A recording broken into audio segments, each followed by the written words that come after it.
Trailer के शुरू में हम लोग रानी मुखर्जी का वॉइस ओवर सुनते हैं। उसके कैरेक्टर का नाम है देविका और उसका हस्बैंड है मिस्टर चैटर्जी, जो नॉर्वे में जॉब करता है। उसके 2 बच्चे हैं, सो और सुची। देविका बंगाली है और वो कोलकाता छोड़ के अभी नॉर्वे में हस्बैंड और बच्चों के साथ सेटल्ड है। आगे हम देखते हैं कुछ लोग देविका के बच्चों को लेके जा रहे हैं और देविका उनके पीछे भागती है, लेकिन वो गाड़ी में निकल जाते हैं। हम एक आदमी को देखते हैं जो कहता है कि देविका और उसका हस्बैंड अपने बच्चों का सही से केयर नहीं ले पा रहे हैं और नॉर्वे चाइल्ड वेलफेयर सर्विस ने उनका कस्टडी ले लिया है। देविका उनसे रिक्वेस्ट करती है उसके बच्चों को वापस करने के लिए, लेकिन वो नहीं मानते। हमें पता चलता है नॉर्वे चाइल्ड वेलफेयर सर्विस ने पेरेंट्स को बिना बताए उनके बच्चों को लेके गए हैं। उन्होंने पेरेंट्स पे केस बना दिया है कल्चरल डिफरेंसेस को लेके, जो इंडियन माँ बाप के लिए नॉर्मल है, जैसे कि बच्चों को हाथ से खाना खिलाना, अपने साथ सुलाना, माथे पे टीका लगाना, ये सब उनके लिए अब नॉर्मल है। उनका कहना है कि देविका पागल है और अपने बच्चों का देखभाल नहीं कर पाएगी। आगे हम देखते हैं देविका ने अपने बच्चों के कस्टडी के लिए कोर्ट में अपील किया है और कोर्ट वो अपील खारिज करती है।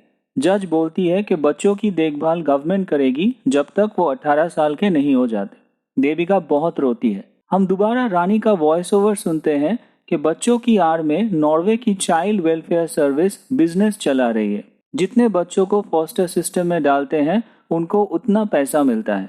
देविका का हस्बैंड उसे बोलता है कि अगर वो गवर्नमेंट के खिलाफ जाती है अपने बच्चों के कस्टडी के लिए, इससे उसके नॉर्वे सिटीजनशिप के एप्लीकेशन पे बुरा असर पड़ेगा। और देविका गुस्सा होकर बोलती है कि उसको अपने सिटीजनशिप के अलावा और कुछ नहीं दिखता।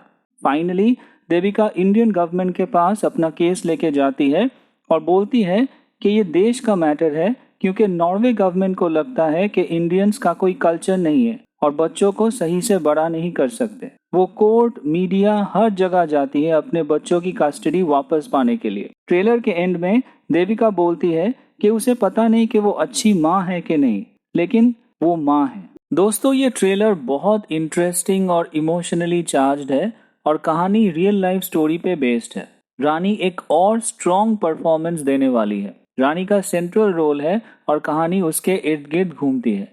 फिल्म का डायरेक्टर अशिमा चिब्बर है और प्रोड्यूसरों में निखिल अडवाणी भी शामिल है, जिन्होंने कल हो ना हो बनाई थी। फिल्म 17 मार्च को रिलीज हो रही है। फिल्म एक बंगाली कपल अनुरूप और सागरिका भट्टाचार्य के स्टोरी पे बेस्ड है। 2011 में नॉर्वे की चाइल्ड वेलफेयर सर्विस ने उनके बच्चों को अपने कस्टडी में ले लिया था और उन्हें गवर्नमेंट फोस्टर केयर में रखा था। उनका कहना था कि ये लोग अपने बच्चों का सही से ख्याल नहीं रख पाते। उनको अपने हाथ से खाना खिलाते हैं, जो उनके कल्चर के अनुसार फोर्स फीडिंग माना जाता है। यही नहीं, वो अपने बच्चों को अपने साथ एक ही बिस्तर पे सुलाते हैं। ये चीजें इंडियन कल्चर में नॉर्मल है, पर उनके लिए नहीं। उन्होंने ये भी कहा था कि एक मर्तबा सागरिका ने अपने बच्चों को थप्पड़ मारा था और बच्चों के खेलने के लिए इनफ स्पेस नहीं है। नॉर्वे की चाइल्ड वेलफेयर सर्विस बहुत स्ट्रिक्ट है और जो लोग नॉर्वे में रहते हैं सब पे उनके रेगुलेशंस अप्लाई होते हैं।